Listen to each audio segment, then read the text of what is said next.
보셨어요? 좋아요, 구독, 알람 설정까지.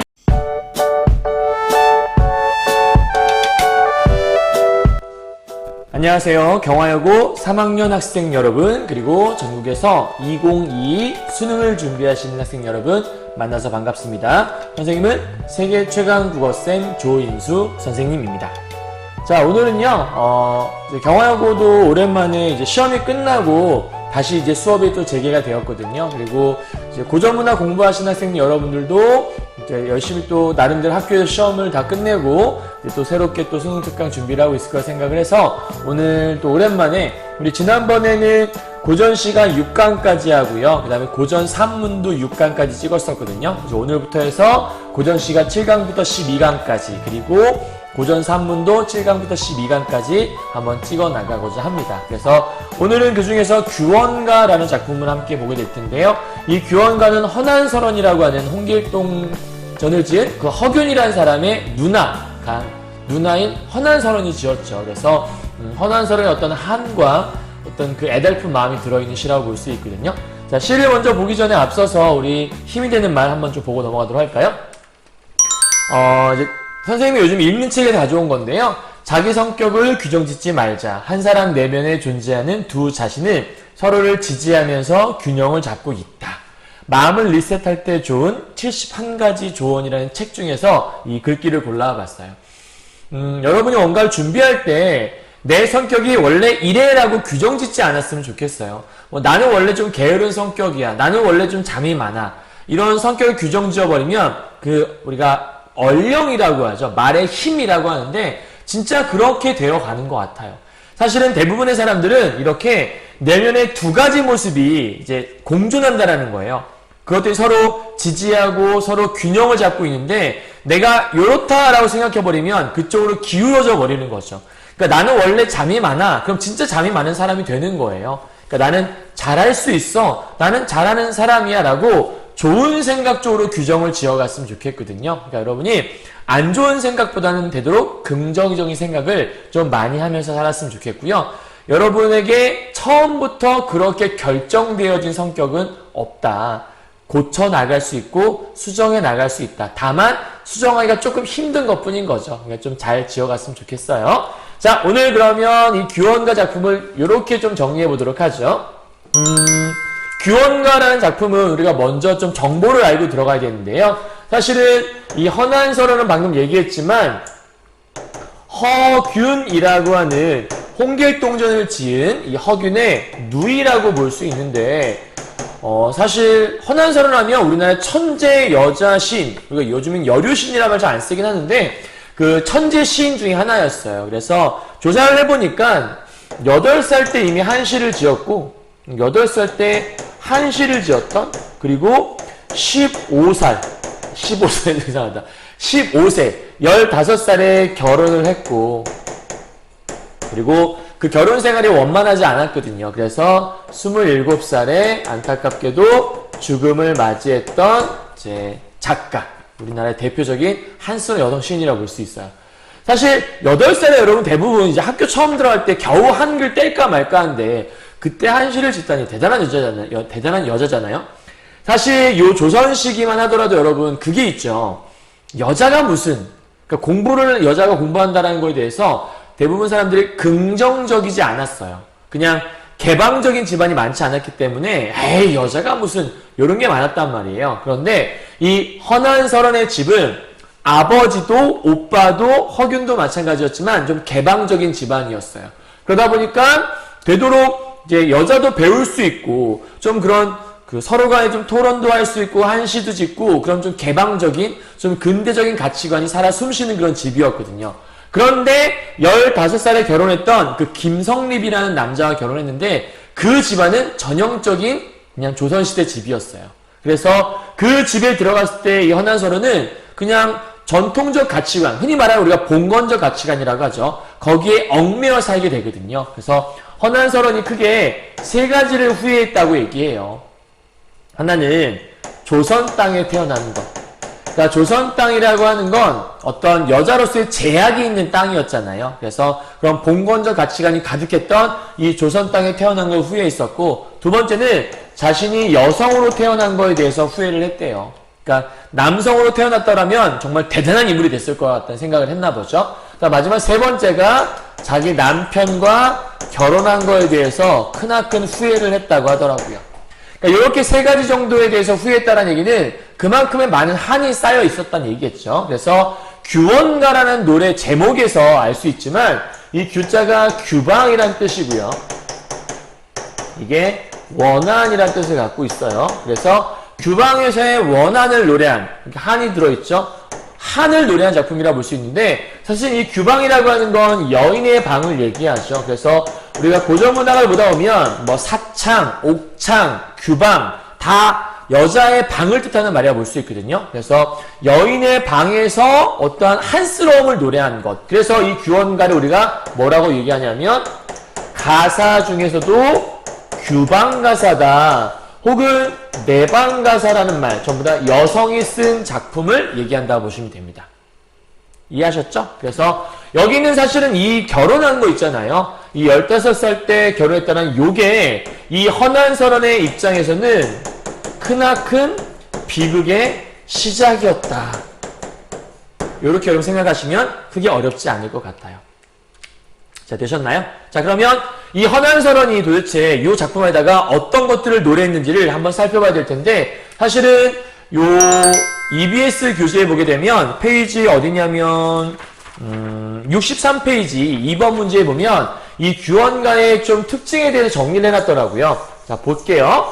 규원가에는 규방에서 홀로 지내는 외로움과 돌아오지 않는 임에 대한 그리움과 원망뿐만 아니라, 그러니까 정리하면 이런 거예요. 외로움이란 단어, 그리움, 원망, 무상함, 요 네 가지 포인트가 잡혀 있는 건데, 그 중에서 여러분 요 두 가지를 좀 보도록 하죠. 사실 누군가를 향한 그리움이라는 정서는 사랑하기 때문에 생기는 정서죠. 이건 일종의 좀 플러스적인 요인이 많다라고 볼 수 있겠고요. 이 안에는 남편에 대한 원망도 들어있어요. 그러면 마이너스적인 성향도 들어있다고 볼 수 있겠죠. 그래서 이렇게 다양한 감정이 이 안에 혼재되어 있는 거죠. 그래서 흔히 우리가 이러한 다양한 감정들이 모여서 뭘 이루는 거냐면 한을 이룬다고 얘기하는데, 한은 흔히 말할 때 우리가 이렇게 정리를 하거든요. 복합정서다라고 정리를 해요. 이 복합정서라는 게 무슨 말이냐면 요 안에 한 가지 정서만 있는 게 아니라 다양한 정서가 모여있다라는 건데, 특히 어떠한 정서가 많이 모여있냐면 사랑하는 마음과 동시에 원망하는 마음이 함께 존재할 때 좀 양가적인 감정인 거죠. 정반대의 감정. 너무나 사랑하긴 해요. 한편으로는 원망스럽기도 해요. 그런 다양한 감정들이 모여서 한 글자의 한을 이루는 거다라고 생각하시면 되는 거예요. 이해하셨죠? 그래서 그럼 요 안에서 우리가 뭘 찾아야 되는 거냐면 외로움이나 그리움이나 원망이나 내 인생의 무상감에 대한 것들을 작품 속에서 찾아낼 수 있어야 하는 거겠죠. 이해하셨나요? 자, 그러면 구체적으로 한번 작품 속에서 보도록 할게요. 자, 규원가 작품을 보도록 하겠습니다. 엊그제 젊었더니라는 말로 시작을 하네요.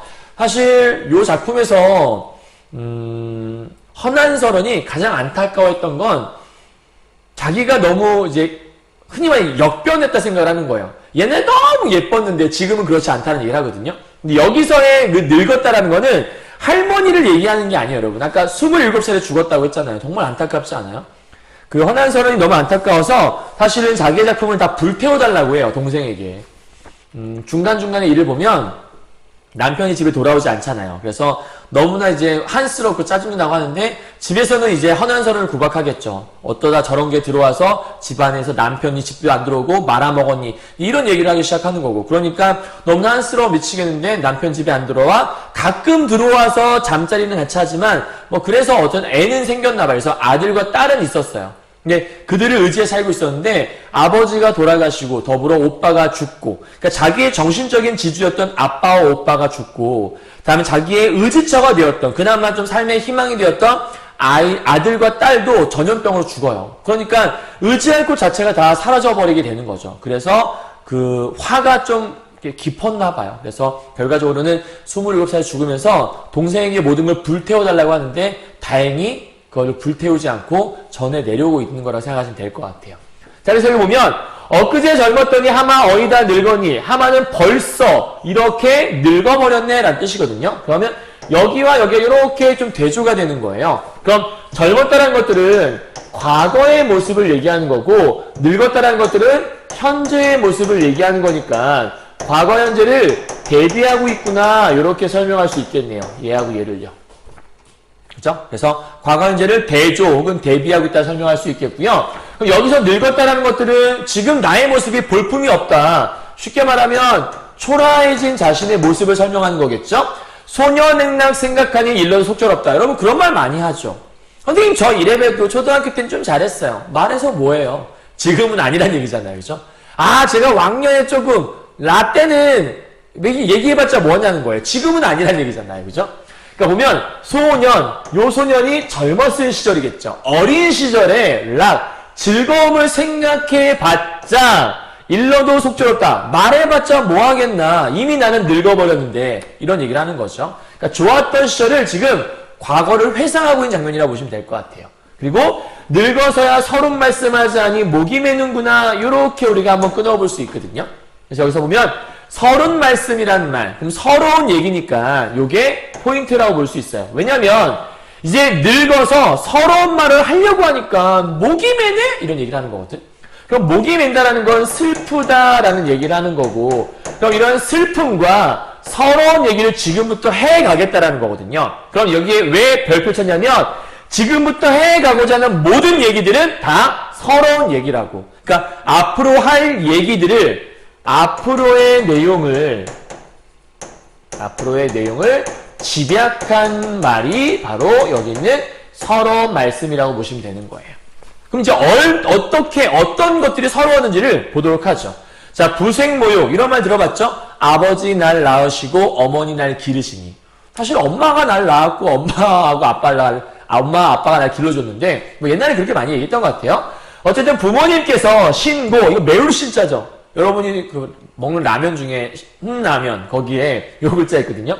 고생했다는 뜻이니까 부모님이 고생해서 이내 몸을 길러냈다는 뜻이에요. 그러니까 부모님들이 힘들게 날 길러냈다. 근데 공우배필은 그냥 1등 신랑감 정도? 그러니까 높은 벼슬아치의 아내니까 쉽게 생각해서 1등 신랑감 정도 기억하면 될 것 같고요. 그러니까 요런 거는 말하지 않아도 군자호구 그냥 뭐 2등 신랑감 정도는 뭐 요런 얘기하는 거예요. 그러니까 1등 정도는 내가 바라는 게 아닌데 그래도 2등 신랑감 정도. 그러니까 군자 호구니까 여러분 호구에 집중하시면 안 돼요. 야 우리 엄마가 나보고 호구 만나래. 그 호구의 호구가 아니거든요.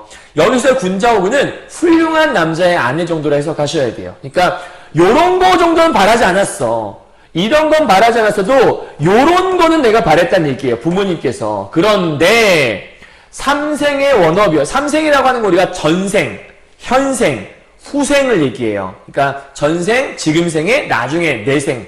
이게 얘기하는 건데 여기서는 그 세 개 중에서 전생에 좀 초점을 좀 맞춰야 되지 않을까 싶어요. 그래서 전생에 뭔가 원한이 있었는지 월화노인은 여러분 전설 속에 인연을 맺어주는 그러니까 우리나라 동양에서의 큐피트라고 생각하시면 될 것 같아요. 그래서 인연을 맺어주는 남녀의 인연을 맺어주는 월화노인의 연분으로 그럼 여기는 지금 내가 누군가를 만난 거는 운명이란 얘기를 하고 있는 거거든요. 그럼 운명이란 얘기는 사실 여러분 내 어떤 내가 만나고 싶어 만나는 게 아니잖아요. 그죠? 그러니까 이 부분은 어찌 보면 일종의 내가 누군가를 만난 것은 외부적인 요인이 나한테 작용해서 누군가를 만났다는 얘기를 하고 있는 거겠죠?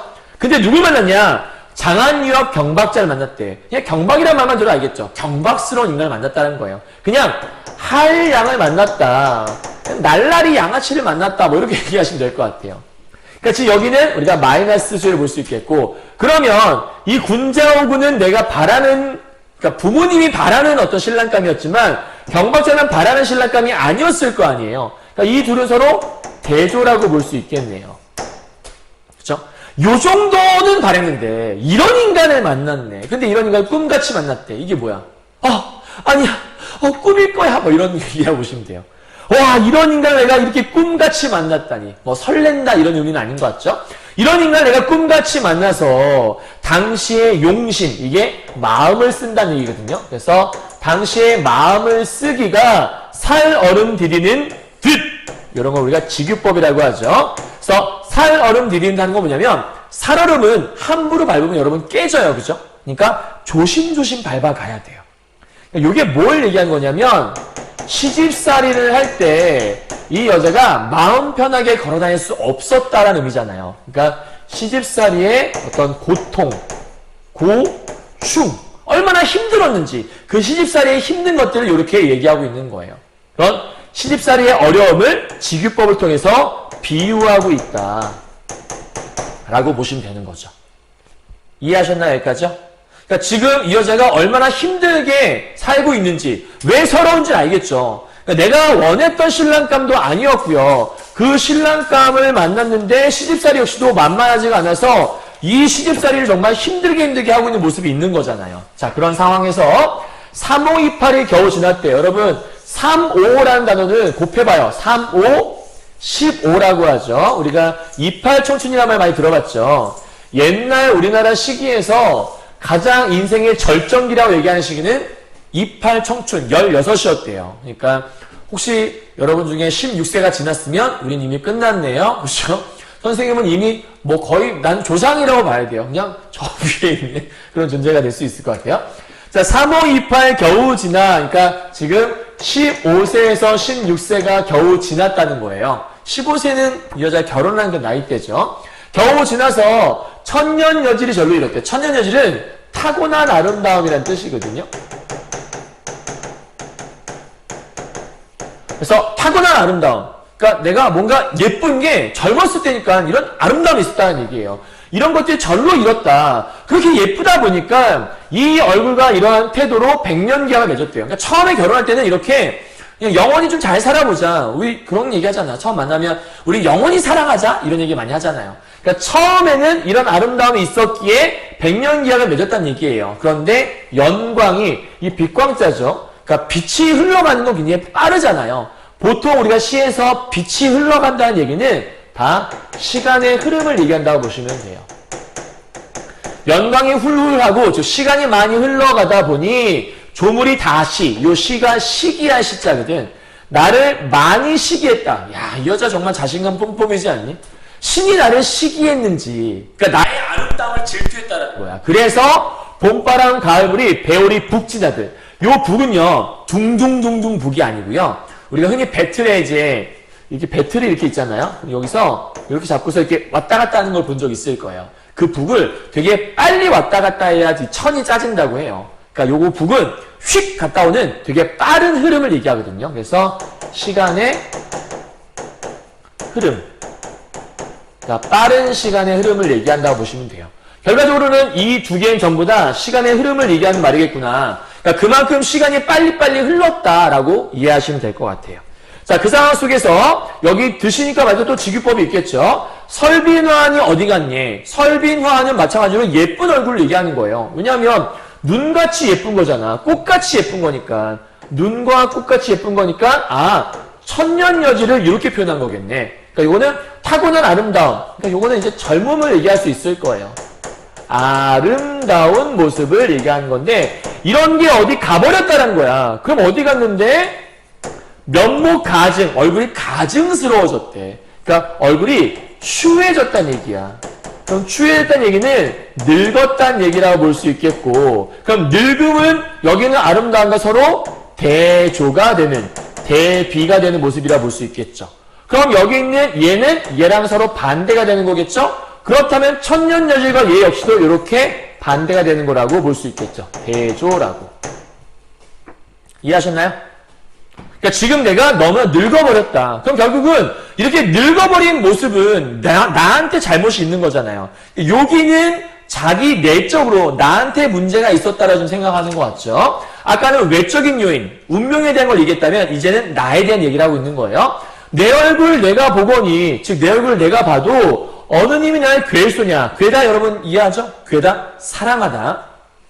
요 정도 어린이지 알아야 돼요. 자, 그랬소냐? 누가 날 사랑하겠어? 사랑하지 않을 거야. 그러니까 물어보는 말처럼 돼 있지만 사실은 그러지 않을 거라는 대답이 정해져 있는 거죠. 또 하나, 스스로 괴로워하니 누구를 원망하랴? 원망할 수 없다라는 거죠. 둘 다 물어보는 설의법으로 되어 있는데 결국은 아무도 원망할 수 없고 누가 날 사랑해 주겠어? 라고 하는 일종의 체념적인 정서를 가져오고 있다라고 볼 수 있는 거죠. 그럼 사실 여기서는 이 체념적인 거는 그냥 나에게 주어진 운명 같다는 생각을 하는 거야. 그냥 누굴 원망할 수 있겠어? 아무도 원망할 수 없지 뭐. 나에게 주어진 그냥 운명 같은 것. 그러니까 이걸 일종의 우리가 운명론적 체념이다, 숙명론적 체념이다라는 말을 우리가 쓰기도 하거든요. 그래서 그렇게 같이 연기하시면 될 것 같아요. 자, 그럼 여러분 보시면 여기에서 스스로 참견이 누구를 원망하랴, 여기는 우리가 사자성어로 뭐라고 얘기하냐면 말 그대로 수원수구라는 사자성어를 쓰기도 해요. 내신 같은 데서 많이 낼 수 있으니까 참고해 주시면 돼요. 자, 여기까지가 우리가 이 작품은 기승전결로 되어 있다고 볼 수 있거든요. 그 기에 해당하는 이 부분이에요. 그래서 과거를 회상했죠. 자기의 예뻤던 젊었던 과거를 읽어줬지? 깜짝이야. 과거를 회상하는 모습이 있었고 그 다음에 자기 신세를 한탄했어. 늙고 추하게 변해버린 초라해진 자기의 모습을 한탄한 거죠. 자, 여기까지는 나에 대한 얘기를 한 거예요. 그럼 이제 누구 얘기를 해야 될까요? 이제 아마도 우리 님에 대한 얘기를 좀 하고 싶어지지 않을까 싶어요. 그래서 지금부터는 님에 대한 얘기로 살짝 넘어갑니다. 가죠. 자, 3, 3, 5 야유원에 세 사람이 났단 말인가? 라고 얘기해요. 3, 3, 5라는 것들은 사람이 3명, 4명, 5명씩 모였다는 얘기야. 그러니까 남편이 어떤 친구들과 함께 끼리끼리 몰려다니면서 놀러 다녔나 봐요. 그래서 그렇게 끼리끼리 모여서 야유원, 그냥 기생집이라 생각하면 돼요. 이 기생집에 세 사람, 세 여자, 세 기생이 났단 말인가? 오늘은 또 어느 집에 가서 세 여자 만나고 있니? 뭐 이런 얘기하는 거야. 그러니까 일종의 약간 조금 남편한테 좀 짜증난다는 얘기를 하는 거라고 볼 수 있겠죠? 꽃피고 날 저물 때 정처 없이 나가 있어. 이 남편이 나가서 놀고만 있는 거예요. 그때 백마금편, 백마는 흰 말을 타고 금편은 금채찍이에요. 쉽게 말하면 화려한 옷차림으로. 그러니까 술 마시러 여자 만나러 가는 거니까 화려한 차림새를 하고서 어디 머물고 있냐. 아, 오늘은 도대체 또 어디가 있는 거야. 짜증나. 이런 얘기 하는 거잖아. 그러니까 지금 요 네모 파트에서 말하고 싶은 건 자기 남편에 대한 원망의 심정을 담아내고 있다. 이렇게 볼 수 있는 거죠. 그러니까 앞쪽에서는 약간 좀 체념하고 내 잘못인 것 같고 생각을 했는데 남편이 생각하니까 이놈의 남편 또 오늘은 누굴 만나고 있는 거야. 정말 짜증나 죽겠네. 뭐 이런 얘기 한다고 볼 수 있을 것 같아요. 자, 그럴 때 원근을 모르거니, 그러니까 얼마나 멀리 있는지 가까이 있는지 모르겠다라는 거예요. 그러니까 그 사람 소식을 내가 알 수 있겠니? 몰라라는 거죠. 그럼 이것도 마찬가지로 서리법이라 볼 수 있겠네요. 인연이 그쳤은 듯, 얘가 이미 인연이 끝났다고 생각을 하는 거야. 왜냐면 남편 집에 돌아오질 않으니까.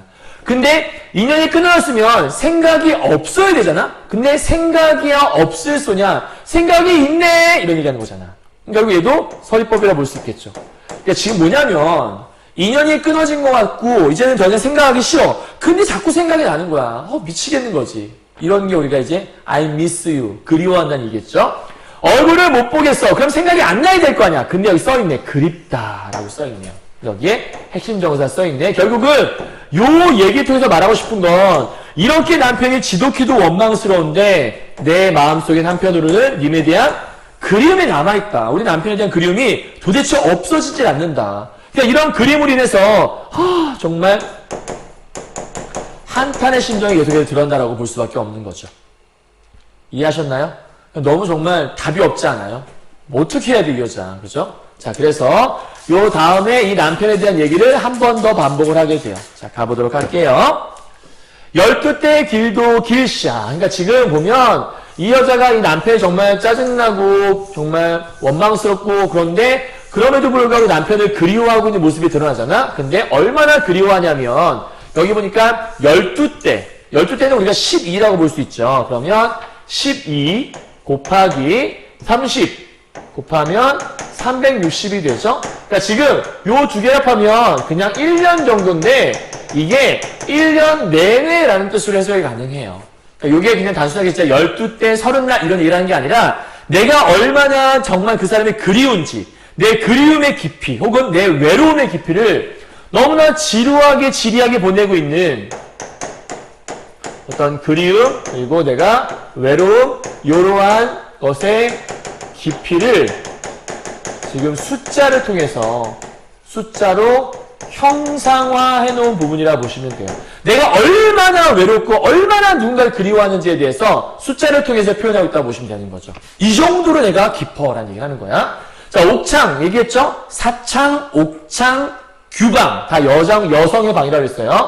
이 여인의 방에 심은 매화가 있어요. 여러분 여기서 중요한 포인트가 잡히는데 일반적으로 고전시에서 우리가 매화라고 하면 매화는 보통 언제 올라오냐면 그 눈을 뚫고 올라오는 꽃이라고 해요. 사실 눈이 덮여 있으면 꽃이 피기 힘들잖아요. 근데 매화가 약속을 한 거예요. 꽃 필게. 겨울이 지나서 내가 꽃 필게. 그 약속을 지키기 위해 눈을 뚫고 올라오는 거야. 시련을 이겨내고 올라오는 약속을 지키는 꽃. 즉 매화는 지조와 절개를 상징하는 거지. 근데 여기서의 매화가 지조와 절개가 돼버리면 이 지조가 몇 번이나가 있다가 없다가 있다가 없다가 이런 얘기가 돼. 그럼 이상하잖아. 이거는 지조와 절개라고 하면 안 되는 거야. 그럼 뭔데? 꽃이 피었다 졌다는 얘기니까 이거는 시간의 흐름을 설명한다라고 봐야 되는 거지. 근데 시간의 흐름인데 피었다 졌다 피었다 졌다 한순간에 끝나는 게 아니잖아. 계속해서. 그러니까 이거는 일종의 화자의 외로움의 어떤 지속을 설명하는 말이라고 보시면 돼요. 그럼 여기서 정확히 얘기하면 그리움과 외로움의 깊이라고 얘기했지만 이 그리움보다는 좀 외로움의 깊이를 더 표현했다라고 보는 게 훨씬 더 정확한 표현이라고 볼 수 있을 것 같아요. 됐나요? 자, 그리고 나서 이렇게 외로워 미치겠는데 겨울밤 차고 찰 때 눈이 막 내리기 시작해요. 여름날에 길고 긴데 굳은 비가 내려요. 이렇게 매화가 몇 번이나 피었다 졌다 하면서 이런 계절이 올 때마다 눈과 비가 내린다는 거예요. 여러분 누군가와 헤어져서 막 기분 다 우울해 죽겠는데 밤에 혼자 앉아있는데 밖에 비가 막 내린다 생각해봐요. 그럼 어떨 것 같아요? 아 시원하다 이렇게 생각할 것 같아요? 그렇지 않아요. 눈과 비가 내리면 아우 젠장 비까지 내리네 아우 막 이렇게 생각이 들 거예요.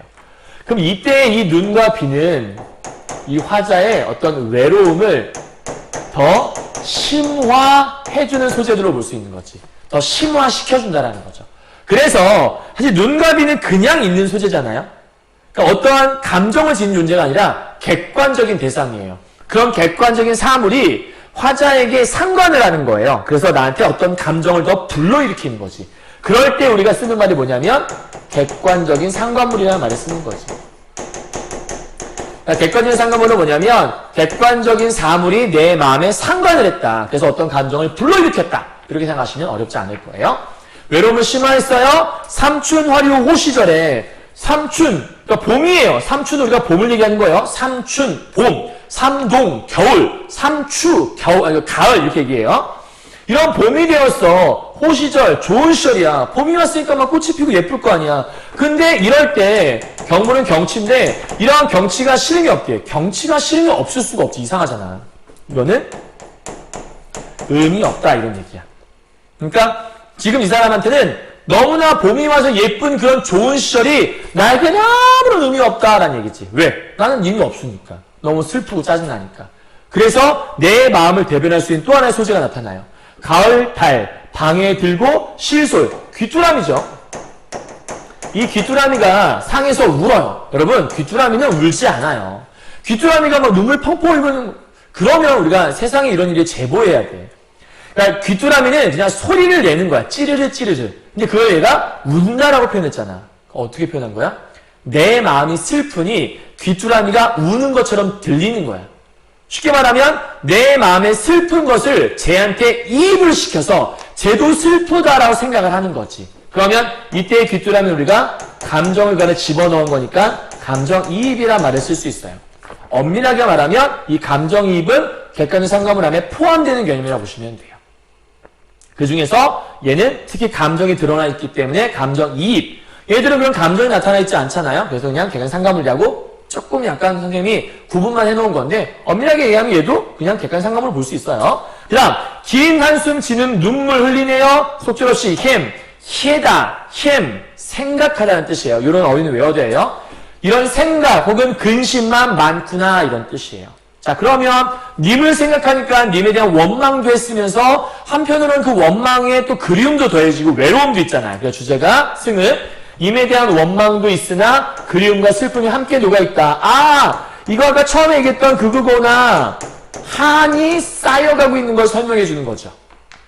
그럼 이제 처음에 자신의 처지를 얘기했죠. 그 다음 님에 대한 얘기했고 원망도 했어. 그래서 잊고 싶은데 자꾸 생각이 나서 미치겠는 거죠. 한이 쌓이는 거예요. 이대로 있으면 얘 죽을 수도 있어. 그래서 이 한을 풀어보고자 노력을 합니다. 그게 바로 승의 파트라고 보시면 돼요.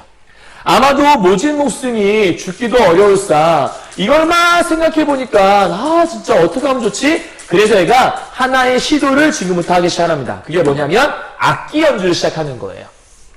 아마도 모진 목숨 죽기도 어려울사란 말을 하기 시작하죠. 그래서 뭐 하냐면 도로여 풀테어 희니. 아까 희니는 생각하다는 뜻이라고 얘기했잖아요. 그래서 얘가 다시 한번 생각을 해보기 시작하는 거예요. 아마도 모진 목숨 죽기도 어렵대. 그냥 죽어지지도 않는 거야. 정말 힘들어 미치겠는데. 그런 상황에서 도로여 돌이켜서 풀어서 생각해보니 이래서 내가 어떻게 하면 좋을까. 그 결과 청등을 놀려놓고 녹기금. 이건 검은 건데요.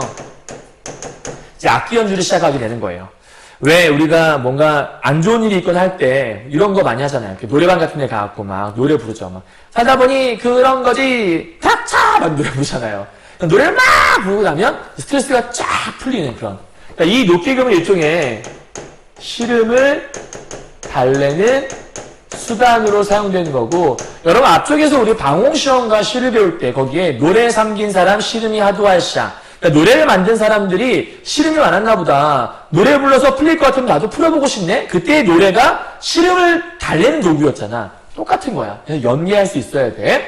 이런 녹기금을 비껴 앉아서 병련한곡주 이걸 연주를 해보기 시작하는 거예요. 그랬는데 여기에 시름을 섞어 탔거든? 그랬더니 소상야우의 대소리가 섞어 도는 뭔가를 비유하고 있나 보다. 뭘 비유하고 있는 거지? 그걸 찾아야겠죠? 소상야우라는 건 뭐냐면 순임금이 죽었대요. 그때 두 왕비가 소상강에서 슬피 울다가 막 눈물을 흘렸거든? 그 눈물이 대나무 반점으로 나타났대. 그래서 소상강에서 그 밤에 내리는 그 빗물, 그 눈물들이 뱃소리, 대나무의 소리처럼 들렸다는 얘기거든? 그럼 결국은 소상야우는 일종의 옛날 이야기인 고사를 인용했다라고 볼 수 있어. 그 소상야우의 대소리는 뭘 얘기한 거냐면 검은고 소리를 비유한 거겠지. 하나 더, 화표천년의 벼락이 울리는 듯. 이 화표천년의 벼락은 뭐냐면 중국 요동의 정영인이라는 사람이 도를 배워서 학이 되어 돌아왔었대요. 그 옛날 이야기, 그 학소리라고 우리가 지금 비유하고 있는 건데 마찬가지로 고사를 인용하고 있는 파트인 거예요. 그럼 뭐냐면 지금 이 부분은 일종의 고사를 인용해서 지금 말하고 싶은 게 바로 어떤 검은고 소리에 대한 것들, 검은고 소리를 비유한 말이라고 볼 수 있겠지. 이 부분들은. 근데 재밌는 건 학이 운다고 되어 있잖아. 이거 우리 아까 배웠던 것 같은데 학이 운다고? 그럼 얘도 우리가 의인화된 표현으로 볼 수 있겠구나. 이런 걸 끄집어낼 수 있겠죠. 그렇죠? 왜냐하면 운다라는 건 사람만이 지니는 감정이거든요. 그래서 의인화된 표현이라 볼 수 있다는 것들. 그럼 결국은 이 검은고 소리가 소상야우의 대나무 소리가 섞어도는 듯하고 이 대나무 소리처럼 들리기도 하고 화표천년의 벼락이 우는 것 같은 소리가 들린다는 거예요. 실제 존재하는 건 아니고 비유적으로 표현한 거라 볼 수 있겠죠. 현실 세계에 있는 것들은 아닌 거예요. 그리고 옥수에 타는 수단, 솜씨란 뜻인데 그거를 타는 검은고 타는 솜씨가 옛소리가 있대. 그대로 남아있다는 거야. 그러니까 예전에 내 솜씨가 그대로 남아있다는 거죠. 그런데 부용장은 적막하대. 내가 있는 이곳은 적막해. 왜? 님이 없으니까. 네 얘기에 들릴소니. 무슨 얘기인지 알겠어요? 내 솜씨는 여전한데 이 솜씨 여전한 소리를 들을 그 님이 없네? 이런 얘기하는 거잖아. 그래서 내 마음이 간장이 구고 내 안에 있는 내장기관이 이렇게 9번 굽이친다는 얘기인데 사실은 9번 굽이쳐서 굽이 끊쳤다. 그럼 여기서는 사실은 이 간장의 굴곡이라는 게 창자가 이렇게 굴곡져 있는 9번 굴곡져 있는 걸 얘기하는 거거든? 근데 요거는 사실은 시름이 쌓인 모양을 비유적으로 표현한 거라 보면 돼. 실제 내장을 얘기하는 건 아니고요. 그래서 시름 쌓인 마음을 비유한 말인 거거든. 근데 이게 끊어진다는 얘기는 진짜 끊어질 리 없잖아. 내장기관이. 일종의 약간 과장에 대한 표현이 들어있다고도 볼 수 있는 거고요. 근데 이 부분은 어떤 내용이 들어있던 거냐. 그렇게 쌓여있던 남편에 대한 원망과 그리움이 혼재된 그 한들을 나름대로 달래보려고 했던 그 검은 고통에 달래는 한의 내용이 이 전에 들어있던 거예요. 근데 아무리 달래도 달래지지가 않는 거잖아. 왜? 그 님이 오지 않는 한 이건 해결이 안 돼. 그래서 현실 세계에서는 해결이 안 되나 봐. 그러니까 이 여자가 차라리 이런 생각을 하게 돼. 차라리 꿈에나 보려 했대. 송민국과 좀 비슷하지 않니? 송민국에서도 현실에서 이런저런 시도를 많이 하잖아. 누군가를 만나보기 위해서. 그래서 산에도 가보고 강에도 내려가 보잖아. 다 실패했지. 그래서 꿈에서 님을 만나보자 잠이 들잖아. 사실은 이제 잠이 들어서 꿈이 나타나게 하지만 차라리 잠이 들어 꿈에나 보려 하니 그러면 꿈은 님과 만남의 매개체가 될 수도 있죠. 하지만 플러스 결국은 현실을 깨닫는 수단이 되기도 해. 왜? 깨보면 아무도 없으니까. 안타까움을 더 심화시키는 거죠. 일종의 현실을 깨닫는다는 것들은 내 외로움이 더 부각되는 역할을 한다는 것도 말할 수 있겠죠. 자, 잠이 들어서 꿈속에 님을 보려 했었는데 바람에 드는 잎과 우는 짐승, 밖에서 소리가 나니까 그것들이 내 잠을 깨운다라는 거야. 그럼 일종의 얘들 내 님과의 만남을 방해하는 장애물이 될 수도 있는 거네. 또 하나, 천상의 견우직녀는 은하수가 막혀있대. 우리가 은하수를 사이에 두고 견우직녀가 서로 갈라지는 걸 알고 있죠. 그러니까 이 은하수는 견우직녀 사이에 장애물이 될 수 있겠지. 근데 얘네들은 은하수가 막혀있대. 그래도 7월 7석에 1년 1도, 1년 1도는 1년에 한 번이라는 뜻이야. 1년에 한 번은 실기. 이 실자는 일을 실자고 기회니까 기회를 잃어버리는 걸 안 한다. 쉽게 말하면 기회를 놓치지 않아요. 이런 얘기잖아. 그러니까 얘네들은 적어도 1년에 한 번은 기회 놓치지 않고 만난다라는 거야. 그런데 우리는 그렇지 않고 있는 거잖아. 즉 천상의 견우직녀와 우리는 서로 반대 상황이야. 얘는 그래도 1년에 한 번은 만나는데 나는 우리 님이 가신 후에 무슨 약수는 얘들아 부력이 제로인 전설 속의 강이야. 여기는 나뭇잎도 가라앉는데 그럼 아무도 여기를 건널 수가 없게 되는 거겠죠. 그렇기 때문에 이거는 님과 나 사이에 장애물이 될 수 있을 거예요. 그렇죠? 이게 가려있건데 오거니 가거니 소식조차 끝쳤네. 그럼 지금 얘네들은 그래도 1년에 한 번은 만나잖아. 근데 나는 님을 만날 수가 없다니까 서로 대조가 된 상황이라고 볼 수 있는 거지. 이때 여러분 하나만 더 체크해야 될 건 견우직녀와 우리 나의 상황은 사실은 유사한 점도 있고 차이점도 있는 거예요. 여기서 차이점이 있다는 건 얘는 만나지만 난 못 만나는 차이점은 있죠. 그런데 이 둘 간에는 서로 떨어져 있다는 이별 상황이라는 공통점을 갖고 있어요. 그것도 함께 가셔야 돼요. 그러니까 반대만 있는 게 아니라 유사한 점도 있다는 거죠. 자, 또 하나 체크할 거. 약수와 우는 짐승과 지는 잎은 내가 님을 만나지 못하게 하는 장애물이에요. 그럼 얘도 선생님 장애물이잖아요. 얘도 유사한 성격이긴 하지만 얘는 나에게 장애물은 아니죠. 얘는 견우직녀에게 장애물이니까 그런 차이점도 비교할 수 있어야 돼요. 자, 마지막입니다. 난간에 비껴서서 님 계신 데를 바라봤대요. 결국은 꿈에서도 님을 못 만나게 됐죠. 비껴서 님을 생각하다 보니까 초로는 풀에 이슬이 맺혀 있는 거야. 풀에 맺혀 있는 이슬을 보니까 마치 눈물을 흘리는 것 같고 구름이 지나갈 때 중림 푸른 곳에 새소리가 서럽대. 즉 초로, 모운 이런 것들이 나를 더 서럽게 만든다는 거야. 이 새소리도 나를 더욱더 서럽게 만든다는 거야. 그러면 이 초로와 모운도 객관적인 상가물이 될 수 있겠고 이 새소리는 서럽다라고 써 있으니까 서러운 건 감정 아닌가? 그러면 새소리는 감정이입이 들어간 소재라고 볼 수 있겠네. 그럼 감정이입은 아까 얘기했지만 사람이 아닌 존재에게 감정을 집어넣었다는 얘기는 일종의 사람처럼 표현했다는 거니까 감정이입은 의인화로도 연결할 수 있겠죠. 세상에 서러운 사람이 수없이 많다고 하지만 박명한 홍한은 젊은 여자를 상징한다 보시면 돼요. 그 젊은 여자들이 나 같은 이가 또 있을까? 없을걸? 이라고 얘기하는 거니까 서리법이겠죠. 아마도 이 님의 지위는 탓이에요. 이 님 탓으로 살똥말똥 아우 내가 님 때문에 사는 것 같기도 하고 죽을 것 같기도 하고 미치겠네 이런 얘기하는 거거든. 일종의 님에 대한 원망의 심정을 담고 있다라고 볼 수 있는 거죠. 그럼 마지막 결은 이렇게 정리하시면 돼요. 님에 대한 그리움과 원망을 함께 담아내고 있구나 라고 정리하시면 끝! 이라고 보실 수 있는 거죠. 이해했나요? 자, 그럼 이제 선생님이 이걸 가지고서 하나 정리를 좀 해줄게요. 이 지금 현재 화자가 현재 상황이 생기게 된 원인을 두 가지 요인을 놓고 파악할 수 있거든. 이게 EBS 문제에서 아마 요 모습 나와 있는 것 같아요. 자, 첫 번째, 내적인 요인을 찾는 건 화자가 늙었기 때문에 이런 일이 벌어졌다 생각을 해요. 저는 어이다 늙거니나 내 얼굴 내가 보거니 내가 봐도 참 늙은 것 같아. 내가 언제 다 늙어버렸지? 이것 때문에 이 이별이 생겼다고 생각하는 거야. 근데 외적인 요인은 운명 때문에 그렇다 생각하는 거죠.